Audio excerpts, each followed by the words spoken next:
Bonjour, vous êtes sur Congo Liberty. Nous recevons aujourd'hui le ministre Joseph Ouabary Mariotti. Bonjour.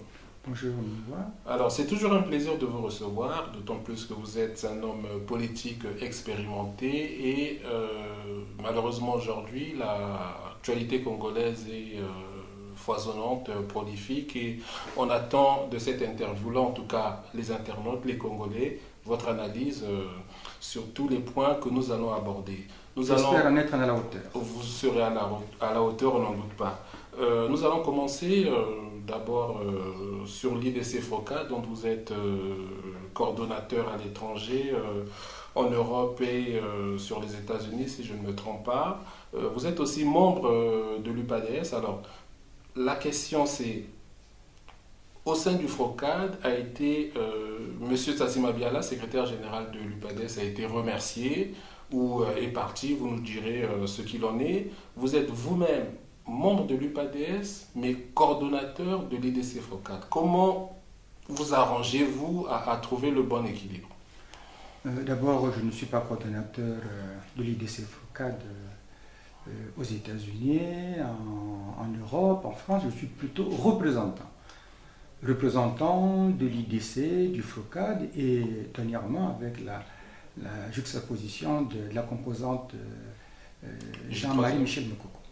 Donc je suis représentant de ces trois plateformes en Europe et je suis ici le porte-parole, le relais de ce qui se fait localement au Congo. Mais j'arrive à m'occuper comme il faut, tant que je peux, de la représentation de l'IDC FROCAD composante Jean-Marie Michel Moukoko, mais c'est totalement différent de ce que je suis à l'UPADS. Je suis à l'UPADS membre, militant de base, mais les fonctions que j'exerce à l'intérieur de la représentation IDC FROCAD n'ont rien à voir avec l'UPADS. Joseph Ouabary Mariotti sur Congo Liberty. Alors, cette question pour moi est d'autant plus importante que le secrétaire général de votre parti a été remercié. Il a été remercié ou il est parti de son propre chef? Non, il est arrivé certainement au terme...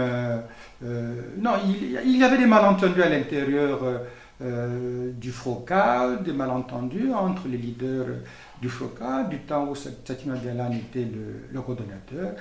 Bon, je crois que ces malentendus ont dû trouver la solution avec le départ de Tsatsi Mabiala qui a été remplacé par Madame Mounaï. Et malentendu entre cadres, il en arrive toujours. Il en arrive toujours. Joseph Ouabary Mariotti, ancien ministre de la République du Congo sur Congo Liberty.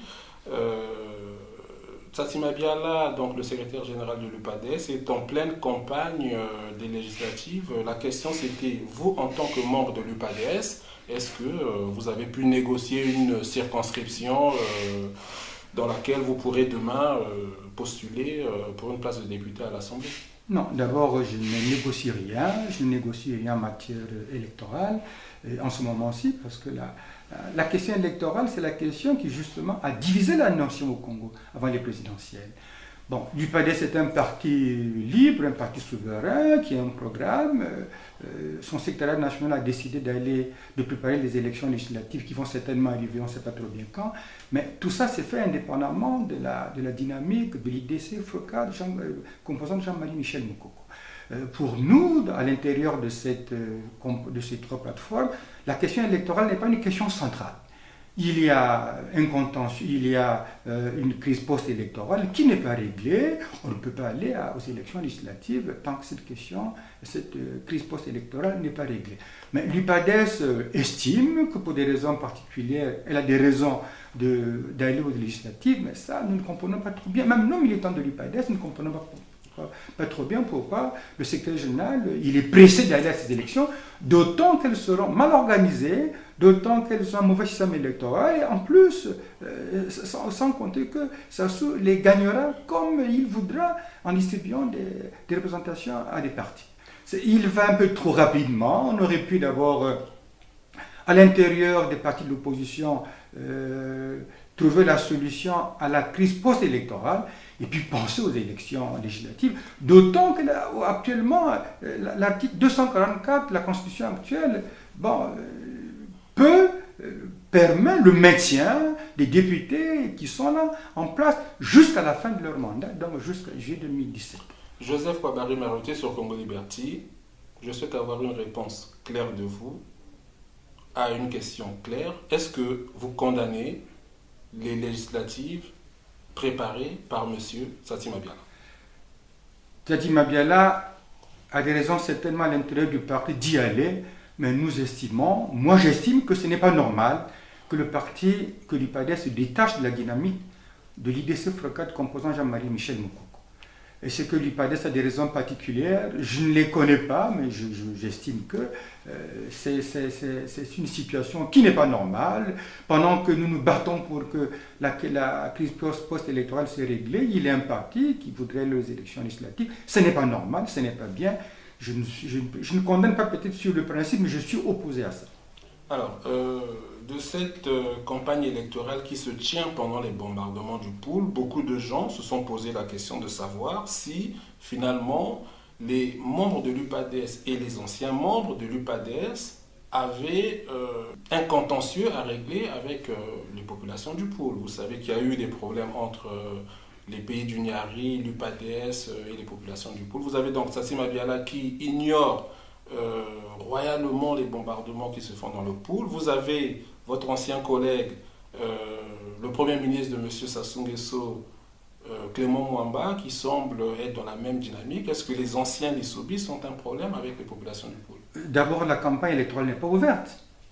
J'ai jamais vu quelque part le ministère de l'Intérieur prendre un texte pour ouvrir la campagne électorale. La campagne électorale n'est pas ouverte, je vous ai dit que les députés actuels, ils sont tenus par l'article 244 de la nouvelle Constitution. Bon, ceux qui ont des prétentions de campagne à organiser, je crois qu'ils l'organisent pour des raisons qui sont des raisons qui ne sont pas bien claires. Si Mwamba y pense, ce n'est pas clair. Si Tsati y pense, il a peut-être des raisons de le faire, mais nous estimons que ce n'est pas normal. Est-ce que l'UPADES a un contentieux avec le Pool? Il n'y a pas de contentieux avec le Pool. Pas du tout. D'autant qu'à l'intérieur de l'IDC FROCAD, Tsati Mabiala et les partis du Pool qui siègent à l'IDC FROCAD ont été tous à Diata, tous au dialogue de Diata. L'UPADES n'a pas un contentieux particulier avec le Pool. Lorsque nous sommes en guerre, en 97, septembre 97, M. Kolela, il est nommé Premier ministre, il est originaire du Pool. Donc on n'a pas de contentieux à l'intérieur de l'UPADES avec le Pool. Ce sont des ambitions d'hommes. Sati Mabiala veut certainement avoir de nombreux représentants à l'Assemblée nationale. Il s'y prend très tôt, mais il s'y prend très mal parce que politiquement, ça dessert l'UPADES. Joseph Kwabari Maroté sur Congo Liberty. Nous sommes en train d'analyser la situation du Congo froidement avec quelqu'un de très expérimenté. Alors, on va en venir à l'opposition. Monsieur Parfait Kolela avait prévu organiser sa convention le 4 et le 5 novembre. On a appris que le gouvernement de M. Sassou Nguesso avait interdit cette convention-là. Est-ce que vous comprenez que certaines personnes raillent M. Kolela du fait que ce n'était pas une priorité et qu'on s'attendait un peu à cette initiative-là, surtout que des bombardements sont en cours dans le Pool? D'abord, indépendamment de l'interdiction, indépendamment de la convention qui était interdite, le pouvoir n'a aucune raison d'interdire les manifestations de l'opposition à Brazzaville. Tout se fait du côté de la majorité présidentielle comme il faut. Pourquoi les jeunes de Mme Dougaga marcheraient? Pourquoi cela ne serait pas dangereux pour la République? Pourquoi cela ne porterait pas des velléités de désordre? Pourquoi tout ce qui concerne l'opposition est interdit par le pouvoir de ça? Ce n'est pas normal. Ce n'est pas normal. Je ne sais pas trop bien de quelle manière cette convention allait s'organiser, mais le pouvoir ne peut pas tout interdire. Ne peut pas tout interdire. Ce n'est pas normal. D'autant que la marche de l'opposition de Mme Dougaga qui s'organise avant cette convention pose un problème qui humilie la nation congolaise. Sortie de la CPI, c'est une marche honteuse qui humilie la nation congolaise. Ça, Ce n'est pas interdit, mais des démocrates, des citoyens, des républicains qui veulent se réunir pour trouver une solution à la crise actuelle sont interdits de se réunir. Maintenant, sur la convention de Parfait Kolela, je crois qu'en toute chose, malheur est bon. Elle est interdite, je ne suis peut-être pas content qu'elle soit interdite, mais il faudrait que Kolela et les autres pères camarades de l'opposition, de la plateforme IDC Frocade, se retrouvent pour se remettre en cause et se mettre ensemble, pour essayer de repartager les valeurs de Diatta. C'est peut-être le ciel qu'il a voulu ainsi. Il faut qu'avec l'échec de la convention, la non-tenue de la convention, l'IDC, le Frocade, Kolela et les autres se retrouvent ensemble pour partager les valeurs de Diatta. C'est le moment de relancer les dynamiques IDC Frocade composant Jean-Marie Michel Moko. Joseph Ouabary Mariucci, ancien ministre de la Justice du Congo-Brazzaville. On va revenir sur le volet de la CPI, mais je voudrais pour le moment qu'on parle un peu de l'opposition. Qu'est-ce qui explique aujourd'hui cet éclatement de l'opposition? Pourtant, tout était réuni pour mener le combat contre le pouvoir de M. Sassou Nguesso. Au-delà des égos, est-ce que vous pouvez, en tant qu'analyste, nous expliquer ce qui ne va pas? Comment se fait-il que M. Parfait Kolela parle de l'IDC et comment se fait-il que le Frocade existant, que des compatriotes ou hommes politiques qui voulaient lutter contre M. Sassou Nguesso aient créé l'IDC? Est-ce qu'il y a vraiment un problème de fond ou c'est toujours la guerre des égos? Moi, j'ai assisté à la création de l'IDC.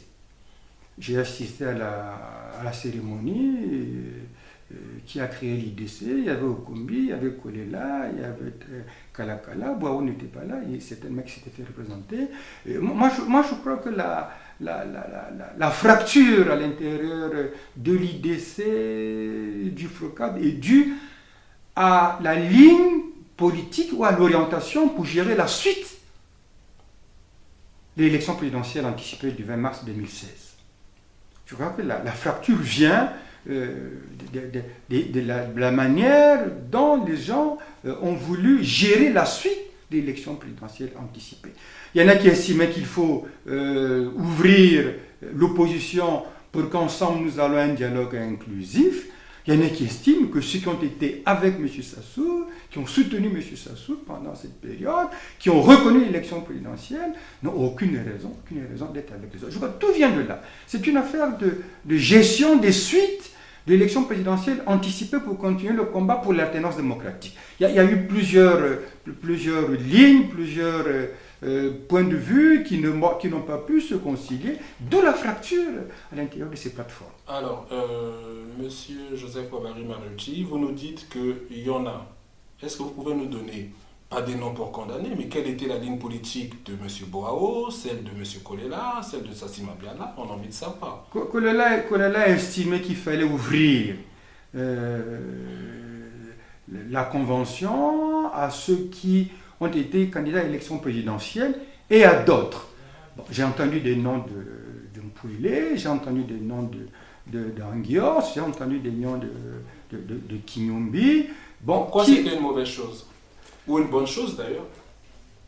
Ça c'est la logique de Kolela, donc ouvrir la convention au Kinyombi, au Mpouilé, aux autres Anguios, alors que les Boawe et autres Mirassa, Okombi même absent, estiment qu'il faut poursuivre le combat pour l'alternance démocratique avec ceux qui n'ont pas reconnu le principe de la victoire de Sassou. C'est là que les choses se fracturent. C'est les choses qui se fracturent. Et ce que l'engagement que peut prendre aujourd'hui Kinyombi et Anguios peut être un engagement réel, véritable, pour aller à une alternance véritable sans M. Sassou. La question est là. Et ce qu'on peut croire à l'engagement que prend Kinyombi, que prend Anguios, que prendraient les Yangouma s'ils y sont, que prendraient les Mpouilé s'ils y sont, dans le combat pour l'alternance démocratique sans le système de Sassou. Oui, mais voilà, monsieur le ministre, là, on a bien suivi en tout cas. Alors, si on prend cette logique-là, ça veut dire que on exclut M. Tsatsi Mabiala qui a reconnu les résultats de l'élection présidentielle. On va être clair, M. Parfait Kolela a reconnu les résultats aussi. Ça veut dire que votre opposition exclut M. Tsatsi Mabiala et M. Kolela. Mais Tsatsi Mabiala et Kolela, c'était les candidats à l'élection présidentielle. Qui ont reconnu les résultats. Mais je ne sais pas s'ils ont reconnu. La Cour constitutionnelle. Oui, enfin, ils estiment que Sassou est un président en place, les institutions sont là, il faut faire avec. Ce n'est peut-être pas avoir reçu, moi je n'ai pas entendu Kolela, Tsatsi Mabiala dire, déclarant sur l'honneur que Sassou a gagné. Ils ont pris acte des résultats. Ils ont certainement pris par la Cour constitutionnelle. Monsieur Ouabary, vous avez été ministre de la Justice. On peut dire autrement les choses. Ils ont reconnu les résultats. Ils estiment que Sassou a été élu dans de mauvaises conditions, mais comme il est en place, l'État existant, les institutions existantes, il vaut mieux peut-être faire avec eux. Ils n'ont pas allé comme ça là. Je ne les ai pas entendus dire qu'ils reconnaissaient la victoire de Sassou Nguesso parce qu'ils estiment que Sassou a été était un candidat qui a très mal gagné. Joseph Ouabary Maroti sur Congo Liberty. Alors, non, il faut qu'on revienne sur faut qu'on revienne sur cette question de Tsati, de Kolela avec la convention. Parce qu'il ne faut pas la laisser passer. Aujourd'hui, l'opposition est fracturée à cause de cette affaire-là. Nous estimons que l'opposition doit repartir aux fondamentaux. Les fondamentaux, c'est le dialogue du Diata, c'est là-bas qu'il y a le courant majoritaire qui a réellement gagné le 20 mars 2016. Il faut repartir là. Il faut qu'une espèce de pédagogie soit faite sur Tsatsi Mabiala, sur Kolela, pour que nous repartions aux fondamentaux, parce que ce sont eux qui constituent la majorité dans le pays. Sassou étant aujourd'hui minoritaire, malgré sa victoire qui a été volée. Joseph Ouabary Maroti sur Congo Liberty. Alors, il y a quelques instants, vous nous disiez que certains avaient plus ou moins reconnu le fait que M. Sassou soit là. M. Sassou Nguesso serait là, en tout cas, s'il va au terme de son mandat, un mandat qui va durer 5 ans. Est-ce que, monsieur le ministre, vous ne pouvez pas vous dire que 5 ans, ce n'est pas beaucoup non plus? Est-ce que vous ne pouvez pas attendre finalement la fin de ces 5 ans, faire avec monsieur Sassou Nguesso, pourquoi pas un gouvernement d'union nationale, par exemple, à l'issue d'un dialogue? Mais nous demandons depuis longtemps, nous exigeons de Sassou un dialogue inclusif. Un dialogue où tout le monde s'y retrouverait à part égale. Nous exigeons de M. Sassou un dialogue inclusif où il y a le PCT comme partenaire, il y a les composantes du IDC comme partenaire aussi, et nous y allons à armes égales. Nous regardons ce qu'il faut faire pour que la nation trouve la solution à la crise actuelle. Mais les 5 ans de Sassou ne sont pas des 5 ans gagnés correctement. Ce sont des 5 ans volés. Ce sont des 5 ans pour lesquels il y a eu les conditions d'organisation mauvaises, avec une Cour constitutionnelle complice. Pourquoi on doit laisser quelqu'un qui a volé une élection en place pendant 5 ans sans lui demander de revenir à la case départ pour que nous trouvions une solution à la crise créée par lui? Parce que la crise est créée par M. Sassou. La nouvelle constitution, c'est une crise. Le référendum, c'est une crise. L'élection qui n'a pas été une élection légitime et propre est une crise. M. Sassou est générateur de la crise, pour cela qu'on ne peut pas le laisser gouverner 5 ans dans des conditions de vol électoral. Joseph Ouabary Maroti, nous savons que vous êtes un homme de grande culture, de spiritualité, et vous êtes attaché à la personne humaine. Le Congo, par le biais de sa ministre de la Jeunesse, Mme Doukaga, a organisé une marche et un mémorandum a été remis à M. Pierre Mabiala, ministre de la Justice de M. Sassou Nguesso, pour un retrait du Congo de la CPI. Vous avez été ministre de la Justice, donc ce sont des questions qui vous intéresse beaucoup. Est-ce que vous ne comprenez pas les gouvernements africains qui pensent que la CPI est une cour de justice néocoloniale et que de ce fait, il faudrait se retirer de cette institution-là?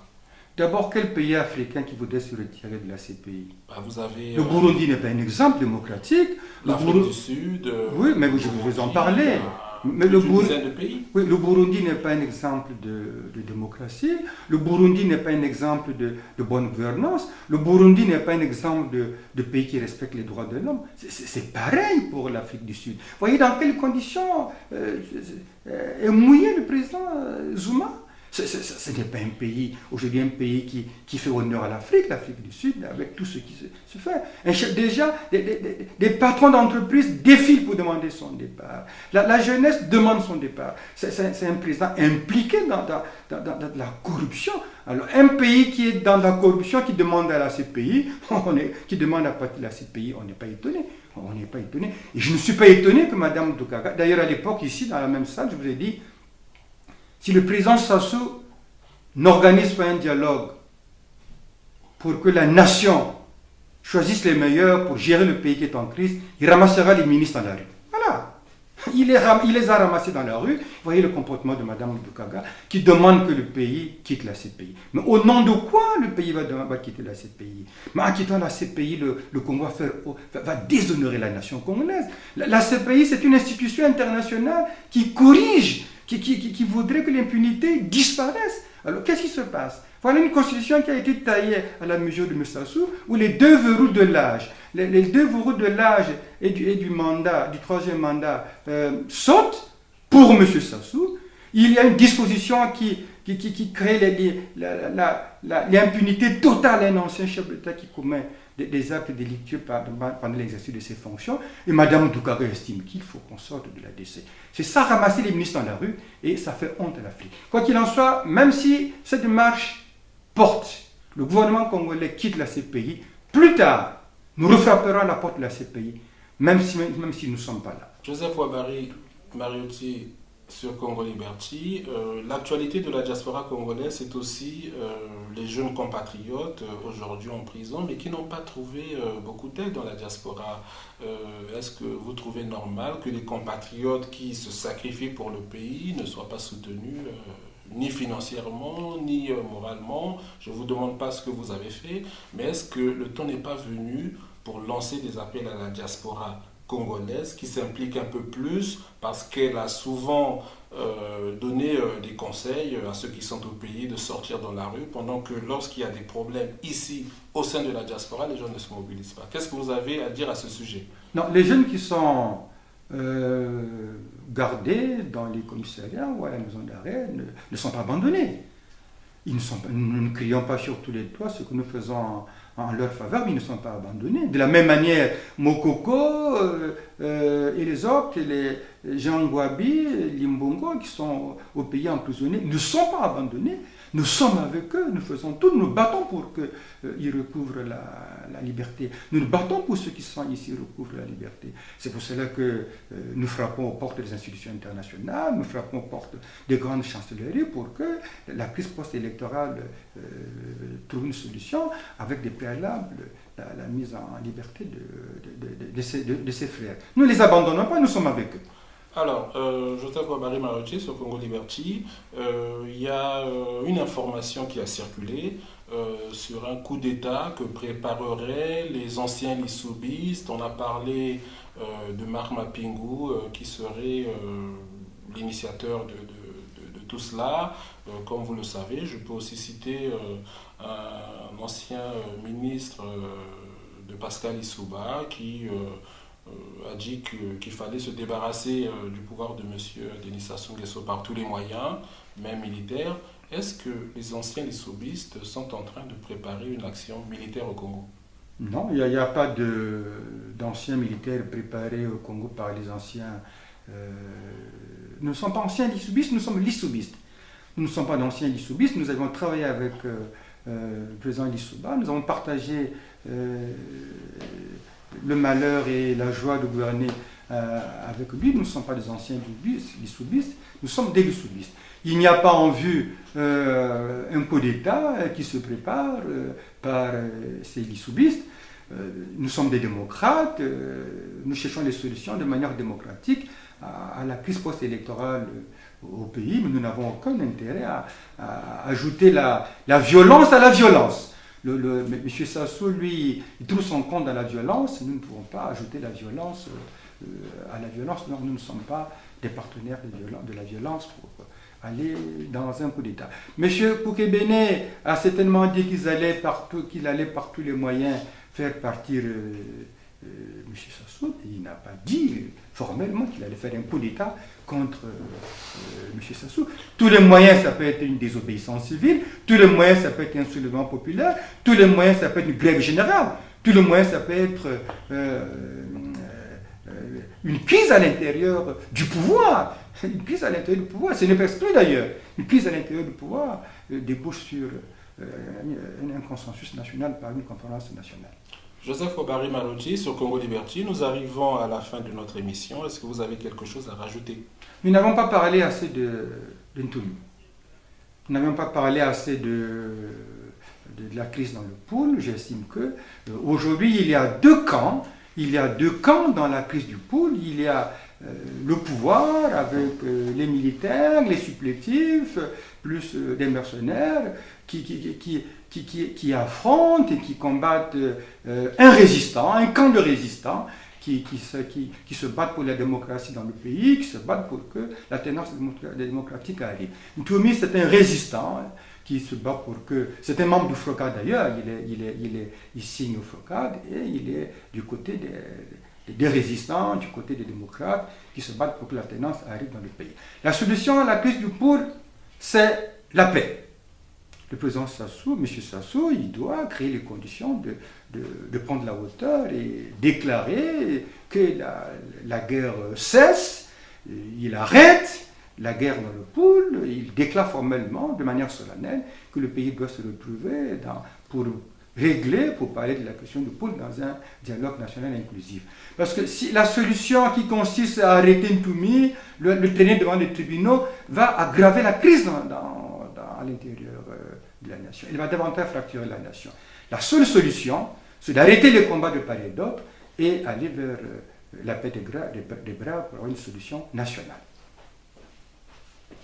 Nous remercions le ministre Joseph Obari Marojji, que nous allons très prochainement inviter sur nos plateaux de Congo Liberty. Nous souhaitons à tous un très bon week-end. À bientôt.